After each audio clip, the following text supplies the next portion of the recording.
Okey, Assalamualaikum dan selamat pagi. Okey, jumpa lagi. Kita masuk kepada bab baru which is vektor. Okey, bab ini agak mencabar juga. Okey, tapi seriously cikgu cakap dia tak adalah susah mana pun. Okey. Right, so dalam bab ini kamu akan belajar berkaitan 8.1 which is vektor. Kemudian kamu masuk kepada penambahan dan penolakan vektor 8.2. Kemudian the last one, vektor dalam satah. Okey. So kita terus kepada apa yang dimaksudkan dengan vektor lah. Okey. So vektor ini mewakilkan menggunakan tembereng garis berarah dan tata tanda vektor serta menentukan magnitude. Okey. So maksudnya kat sini vektor ini diwakili oleh satu tembereng garis. Tembereng ni maksudnya garis lah, okey, yang mempunyai anak panah. Okey, maksudnya kat sini dia mesti ada anak panah ni. Okey.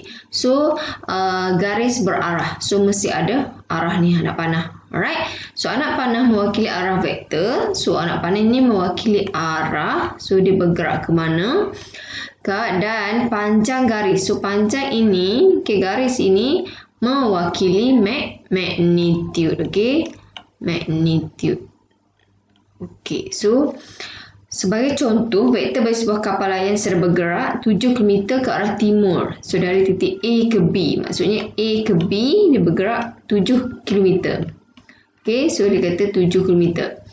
Okey, titik A ialah titik awal, manakala titik B maksudnya A ni yang mula-mula dia bergerak lah. Kemudian B ni adalah titik terminan, titik berakhirnya.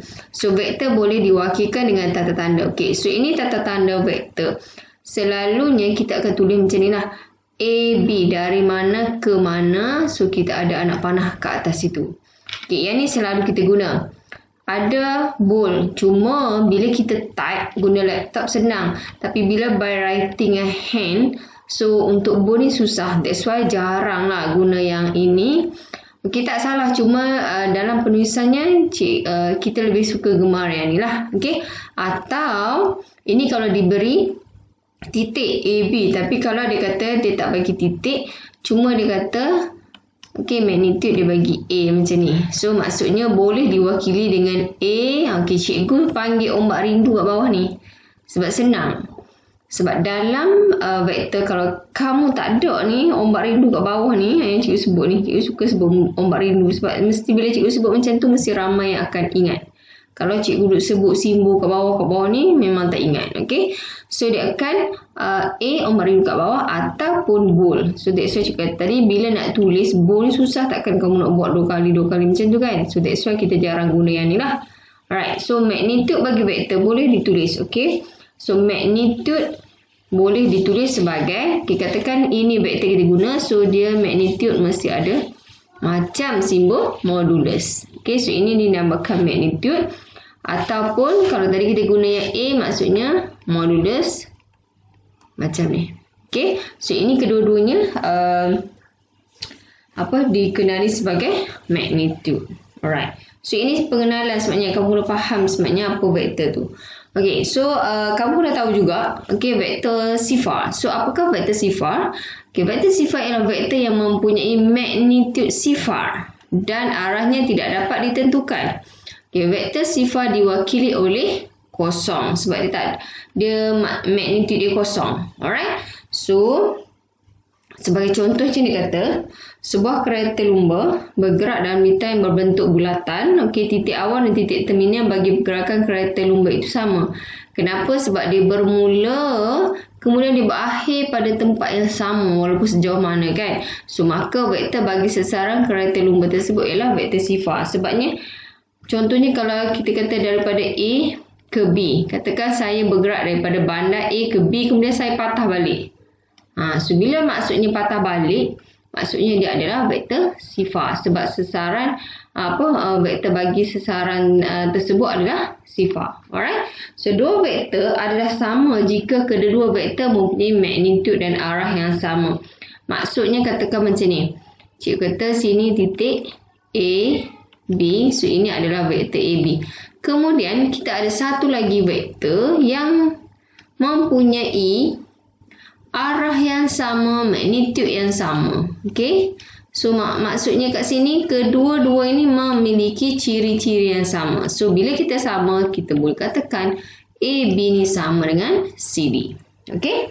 Right. So sebagai contohnya, Rakesh dan Fauzi sedang mengayuh basikal dengan laju yang sama dan ke arah yang sama. Okay. Vektor hal laju, okay, V lah hal laju. Kedua-dua pergerakan adalah sama. So bila kita kata velocity sama, so kita boleh state lah. Okay. Kedua-duanya mempunyai magnitude dan arah yang sama. Okay, pengenalan saja dulu sebabnya kamu kena tahu sedikit lah. Okay, berkaitan vektor. Alright, so now kita tengok pada suatu vektor negatif. Okay, macam mana pula kalau vektor itu adalah vektor negatif.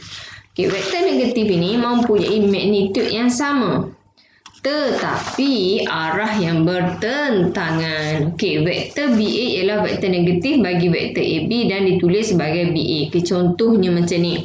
Katakan cikgu kata, okey, ini vektor, sini A, sini B. So saya katakan sini adalah vektor AB. Okey. Kemudian kita kata vektor negatif AB ni arah ke sini.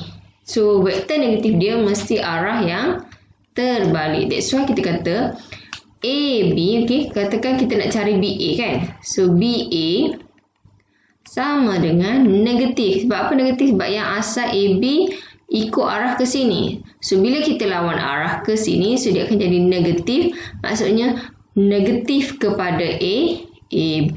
Macam tu. Boleh faham Alright. So kita tengok pada contoh 3. So Rajah menunjukkan vektor AB yang mewakili sasaran bagi titik A ke titik B. Okey. So cari magnitude dan arah pergerakan zarah itu dari titik A. Alright. So dia kata cari magnitude. Okey. So magnitude ni kalau kamu ingat masa kamu form 3 kamu ada belajar berkaitan dengan translasi. Okey, translation. Sebabnya dia sama dengan translation lah. Okey. Macam mana kita tengok AB ke sini. So kita tengok ni 1. Kira kotak 2, 3, 4, 5. Okey, sebab ini segitiga. Kalau cikgu buat segitiga saya. Kalau cikgu buat segitiga ni dengan merah ni. Okey, ni segitiga ni. So kita buat segitiga untuk kira sini. Okey, ini translation kita kan. So maksudnya daripada sini ke X ke kanan 1, 2, 3, 4, 5. So 5 unit. Kemudian ni atas 1, 2, 3, 4, 5 pun 5 unit. Okey. Kena tahu translation ni ke arah kanan 5 positif lah. Naik atas pun positif. So kita tahu bahawasanya 5, 5. So magnitude. Okey, rumus magnitude. Okey. Dia mesti dalam kita punya katakan ini AB, cikgu tulis macam ni. AB. Okey, magnitude ni maksudnya magnitude tau. So, sama dengan X kuasa 2 tambah Y kuasa 2. Okay. So, X kuasa 2 maksudnya pergerakan pada X. Ini pada X. Okay. Horizontal. Y maksudnya ke atas. Tak kisahlah dia ke kiri ke kanan sebabnya dia kuasa 2. So, bila kuasa dia mesti akan dapat positif. So, 6 maksudnya kiri 5. So, 5 kuasa 2. Atas pun kiri pula kanan tadi kan. Okay. So, atas pun 5, so jadi 5 kuasa 2. Okey, so kamu akan dapat punca kuasa 50. Okey, punca kuasa 50 ni kamu boleh simplify lah. Okey, boleh buat dalam desimal pun boleh, tak ada masalah. Alright. So kenapa jadi macam ni 5 punca kuasa 2? Kita dah belajar set hari tu kan. So kamu dah tahu sebenarnya macam mana nak buat set macam ni. Okey. So maka magnitude AB ialah ini. So inilah kita punya magnitude. Dan arah AB adalah ke timur laut. Sebab apa? Dia kata utara, selatan, okay, timur, barat. Okay, so kamu tahulah ke sini adalah ke arah timur barat. Okay, so timur laut. Okay, alright. So kita go through pada membuat dan mengesahkan konjektor tentang vektor selari. Okay, untuk vektor selari A dan B selari jika dan hanya jika A sama KB dengan keadaan K ialah pemalar. Maksudnya macam ni tau. Okey, selari ni dia macam ada segaris dengan selari ni dia dua benda yang berbeza. Kalau selari maksudnya kita ada vektor. Contohnya macam ni. Okey, sini cik kata AB. Kemudian sini adalah CD. Okey. Alright. So, ini adalah selari. So, kita nak tahu apa perkadaran dia. K ini dinyatakan dengan perkadaran. Maksudnya perkadaran macam mana? Kalau cikgu kata jarak AB adalah 2 kali ganda jarak CD. Contohnya. Contohlah cikgu kata. Okey, makanya 2 yang cikgu sebut itu adalah K lah, perkadaran. Okey, so K ini ialah pemalar. Ataupun, okey, ini konsep selari. Tapi kalau segaris, bila kata segaris, mesti berada pada satu garis yang sama. Katakan A, B, C. So, ini dinamakan segaris. So, bila segaris, mestinya arah yang sama juga. Okey? Alright, so jika A dan B ialah 2 vektor bukan sifar dan tidak selari dengan keadaan HA sama KB, maka H sama dengan K sama kosong. Okey, ini kes kalaulah 2 vektor ini bukan sifar dan tidak selari. Okey, bila dia kata bukan sifar dan tidak selari, makanya kita ambil kedua-dua vektor itu, okey, dia mesti duduk kiri dan kanan tau ni. Okey, dia mesti duduk kiri dan kanan. Makanya pemalar ini nak dapatkan nilainya sama dengan kosong. So, maksudnya H sama dengan kosong. Kemudian K sama dengan kosong. Ini maksudnya bagi vektor bukan sifar. Okey. Okey, untuk contoh 7, makanya PQ sama dengan U, QR sama dengan 5U. So, tunjukkan bahawa PQR adalah segaris. Okey, contohnya kita state macam ni. PQ, sekejap Okey, so katakan sini adalah P, sini adalah Q. Cikgu state sini adalah U. So, kemudian dia kata QR. Okey, katakan sini adalah R. So, sini adalah 5U. So, kita nak tunjukkan bahawasanya PQQR ini adalah segaris. Okey. So, makanya diberi yang tadi U ni. So, kita boleh state bahawasanya dia tak kisah sama ada kamu nak cari P, Q, QR ke ataupun macam contoh dia bagi QR sama dengan 5. Tak kisah. Okay? Contohnya kalau kita buat macam ni, macam mana cikgu boleh dapat 5? So, makanya kalau QR, okay, sebab dia dah kata dah, kalau sini U, sini 5 kali. Maksudnya QR, sorry. Wait. So, maksudnya kalau QR sini, QR adalah 5. So, makanya dia adalah 5 kali kepada PQ sebab PQ ni adalah U. Okay? Sebab kita cari tadi perkadaran kita. K itu adalah 5. Alright? So, PQ dan QR adalah selari. Kenapa dikatakan selari? Sebab kita boleh wujudkan 5 kat sini. Sebab 5 kali U, 5U. Okay? So, oleh sebab Q ialah titik sepunya, maka PQR adalah segaris. Kenapa dikatakan titik sepunya? Maksudnya dia berkongsi ni daripada PQQR. So, that's why dia titik sepunya. Alright. So, kita go through pada contoh 8. Okay. So, diberi vektor-vektor bukan sifar A dan B ada tidak selari. So, bila dia kata vektor bukan sifar dan tidak selari, so, kena ingat okay, yang tadi yang cikgu sebut awal-awal, ini 2 vektor yang berbeza, maksudnya H tolak 1 sama dengan kosong dan K tambah 5 sama kosong. So, ingat ini untuk kes bagi vektor bukan sifar dan tidak selari. Kalau selari macam tadi, kena cari perkadaran. Okay? So, now kita boleh cari nilai H lah. H sama dengan 1. Kemudian K negatif 5 kan, bawa ke sini, so dapatlah negatif 5. Tu untuk vektor bukan sifar. Okey, so kita tengok latih diri 8.2. Okey, 8.2 ni, okey, dia kata rajah maka vektor F yang mewakili daya ke atas suatu objek J ke K. Okey, so dia kata cari magnitude dan arah bagi vektor F. Okey, so first of all, okay, macam tadi cikgu ajar tadi, kita kira kita punya translation. Okey, cikgu buat tarik. Okey, garis atas ni, ya Allah. Okey. So, maksudnya segitiga yang kita wujud ni, okey, ke kanan 2. Ke atas 1, 2, 3, 4. So, 4 lah. So, kenapa kita cari translation ni? Sebab kita nak cari magnitude. So, cikgu buat magnitude. Okey, F Okey, ombak rindu kat bawah. So, kena ada simbol modulus tu. So, maksudnya kita kuasakan 2X kuasa 2, Y kuasa 2. So, 2 kuasa 2 tambah 4 kuasa 2. So, kita akan dapat, okey, 4, 4, 16. 16 tambah 4, so 20. Okey, 20 ke arah mana? Ke arah utara. Okey, alright. So, kemudian kata cari arah bagi vektor F. Okey, untuk cari arah ini, kamu kena ingat balik konsep yang kamu dah belajar bearing masa form 3. Dalam maths pun ada teks cikgu. So, kamu kena ingat balik macam mana kita kena cari ni angle kat sini. Katakan cikgu keluarkan jadi segitiga ni. Okey, segitiga yang ni. Maksudnya sini, kita tahu sini 4, sini 2. So, angle kat sini terbentuk. Okey, sini F . So, bila kita nak cari arah, so mesti daripada arah utara. Sebab ini adalah bearing, tahu. So, bila baca nak tahu arah ni, dia kena tahu bearing. Apa cikgu bearing ni? Bearing. So, bearing mesti dibaca dari arah utara. Okey, dari arah utara, kemudian dia bergerak ikut arah jam.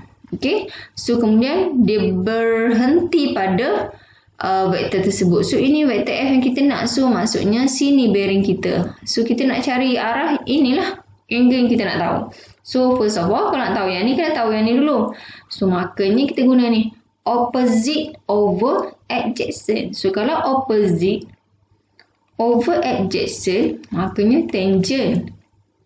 Katakan cikgu stick sini theta, makanya sini adalah tangent theta sama dengan opposite over adjacent. So, okey, tangent theta opposite kita 4, bertentangan kita 4, kemudian sebelahan adjacent kita adalah 2. So, kamu tekan shift tangent tau. Tekan shift tangent. Jadi tulis kat sini shift tangent ataupun dia akan keluar simbol tangent negatif tu. Okey.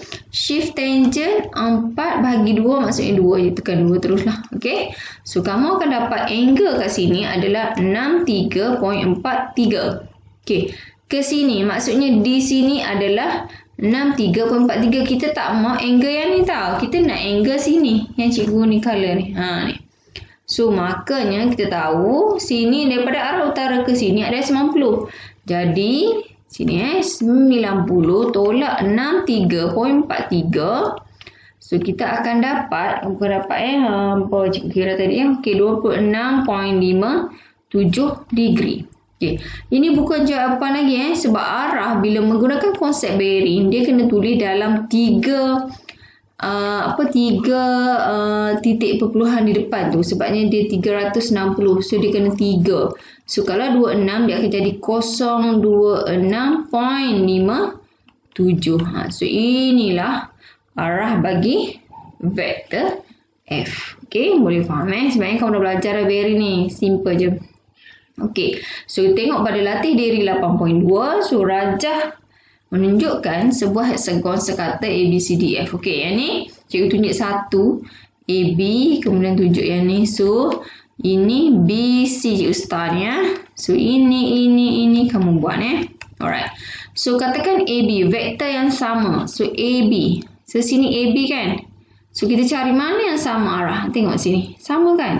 So, makanya ini yang pertama AB yang lupa arah ke atas adalah sama dengan ED. Kena baca sama arah. Bila dikata vektor sama, mesti arah yang sama. Okey. Kemudian kamu buat nombor 2. Okey, ni 1, 2 dan 3. Kamu continue. Okey, kemudian B dia kata vektor negatif. So, vektor negatif mesti terbalik Katakan AF. Sini AF. Okey, AF sini. Maka ini kita tengok, ini macam sama ni. Kita kena ambil yang macam nak sama tau. Tapi bila negatif mesti terbalik. Kita tak boleh AF sama dengan CD. Itu adalah vektor yang sama. Sekarang kita nak negatif.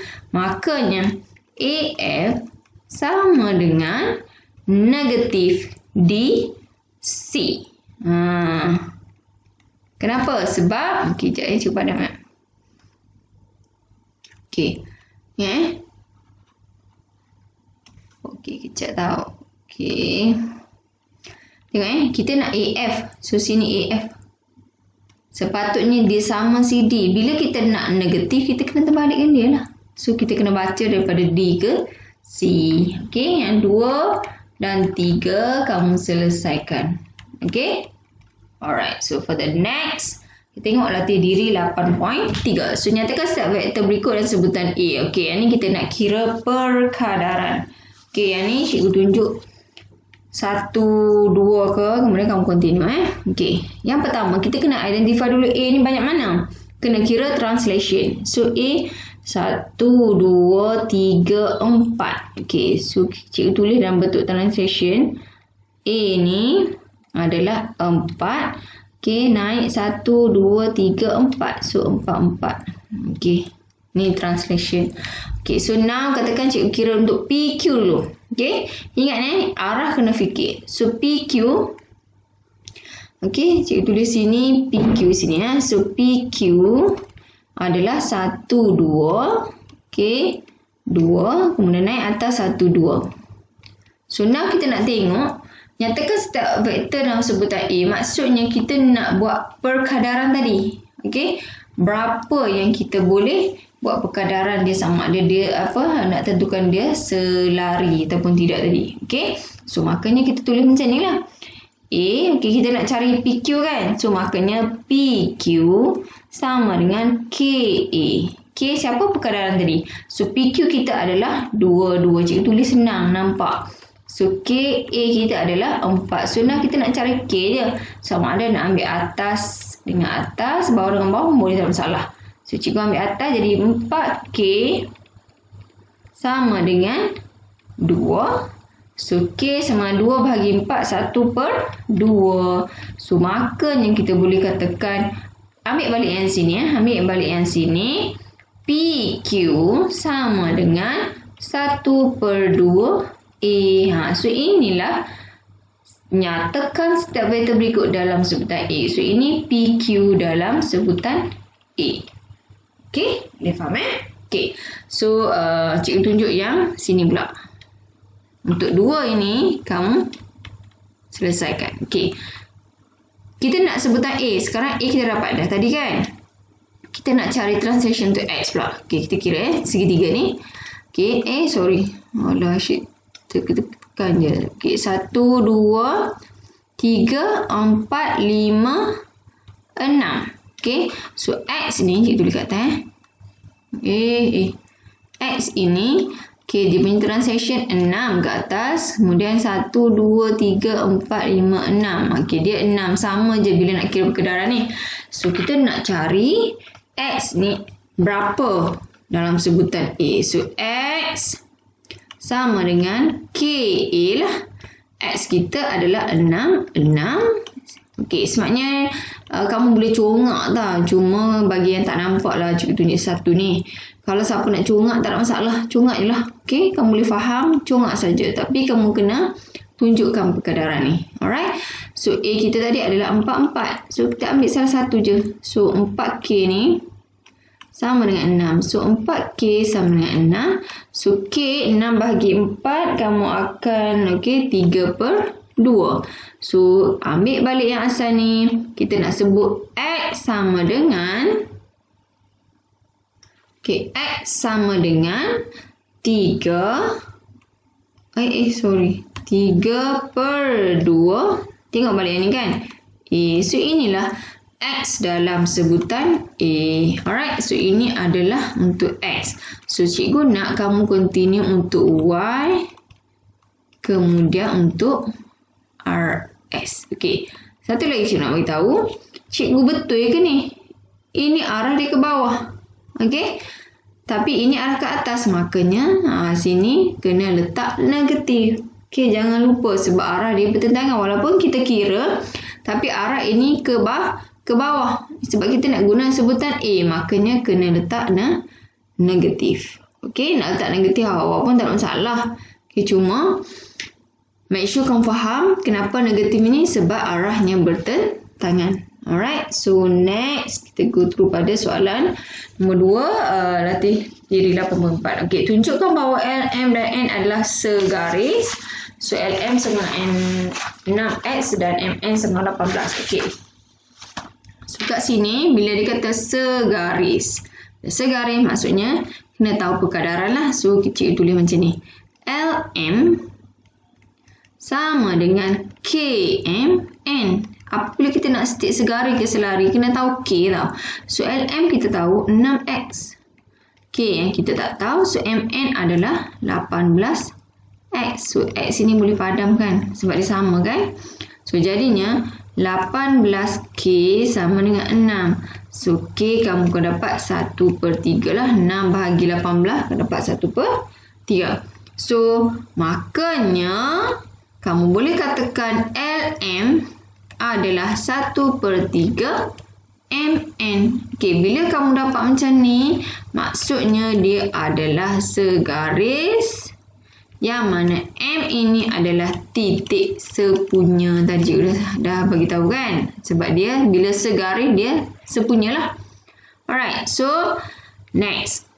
Okay, soalan separuh cikgu buat ni kan. Ada yang cikgu buat full. Okay.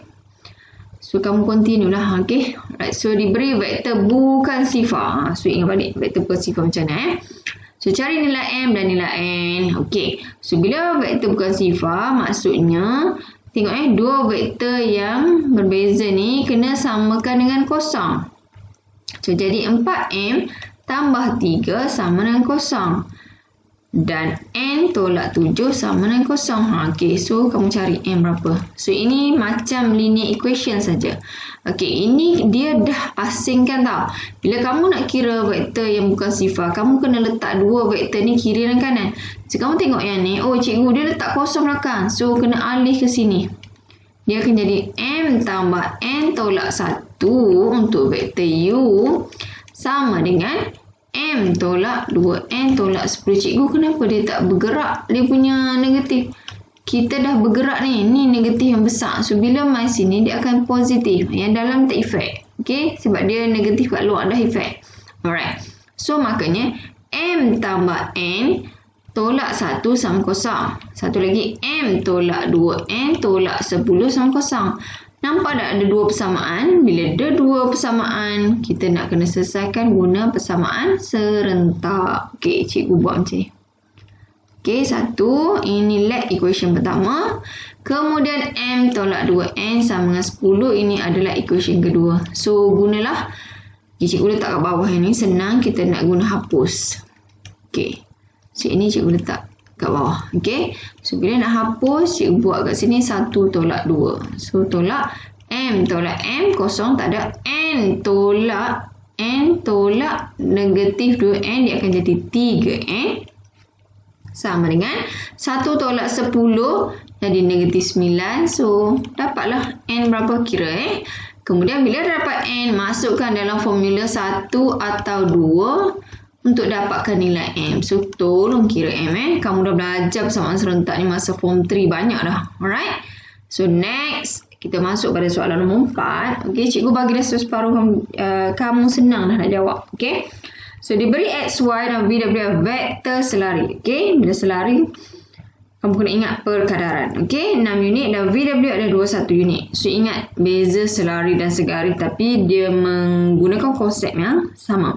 Okay, dia kata ungkapkan VW. So, maksudnya mesti VW duduk depan tau. So, VW sama dengan KXY. K apa cikgu? Perkadaran tadilah. Okay. So, U, apa U pula? VW adalah 21. Cikgu dia 21. K yang kita nak cari, XY-nya adalah 6.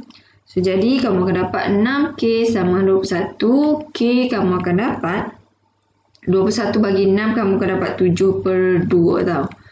Makanya berbalik pada yang asal ni, UW adalah 7/2 XY. Jangan lupa anak panah. Okey. So, bila kita dah dapat ungkapkan yang ni, makanya dia adalah selari. Okey. Yang ni cikgu bagi full dah.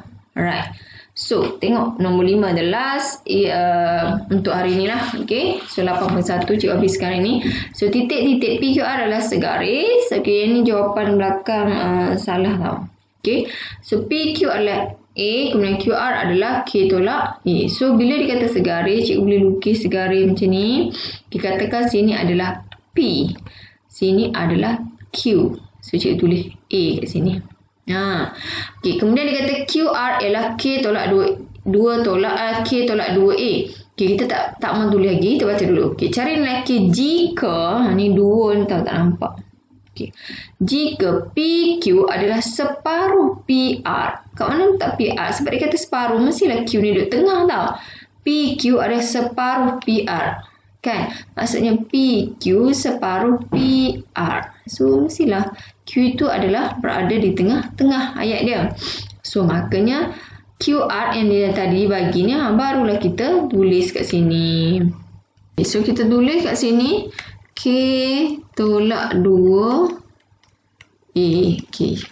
Alright. So, dia kata cari nilai K. Banyak sebenarnya cara. Kalau nak buat cara manually pun boleh. Okay, kalau yang ni yang senang, cikgu tulis K tolak 2. Sebab dia tengah-tengah. Mestilah dia sama panjang sini ke sini kan. So, maksudnya kalau cikgu tulis K tolak 2A sama juga dengan A. So, AA potong. Maksudnya K tolak 2. A bahagi dengan A. Satulah kan. So, K tolak 2 sama dengan 1. So, K sama dengan 3. Okey, ini cara yang senang kita faham konsepnya separuh. Tapi kalau siapa yang nak buat satu-satu, dia buat macam ni. PQ sama dengan 1/2 PR. Okey, sebab dia guna konsep yang ni. So, kita salihlah. PQ kita adalah A. 1/2. Okey, PR. PR sini kan? Makanya A, sebab PQ adalah A. So, A tambah K tolak 2 A. Macam tu. Bracket besar. So, A ni, okay, 1/2. Cikgu simplifakan, dia akan jadi A yang ni, A ni tambah KA tolak 2A. Kita darab yang ni ke sini kan. So, dapat KA tolak 2A. So, negatif 2A tolak A jadi negatif A lah. So, makanya, cikgu sambung sini. Tak muat dah. Okay, dia akan jadi A sama dengan 1/2 KA tolak A. So, A ni boleh simplify lah. Jangan padam terus kosong lah. Sebabnya dia satu lah. Sebab kita bahagi. So, kamu akan dapat lah. A, K-nya tetap akan sama. Dapat 3. Okay, so ini adalah cara panjang lah. Okay, dua-dua boleh sama. Tak ada masalah. Okay, so cukup untuk hari ini. Sehingga latih diri 8.4. Okay, selesaikan latihan yang cikgu dah tadi. Cikgu highlight kat mana. Yang mana yang cikgu dah terangkan. So, tolong tengok pelan-pelan lah. Alright. So, untuk hari Rabu kita sambung 8.2 penambahan dan penolakan vektor. So, thank you so much untuk kelas hari ini. Bye-bye. Assalamualaikum.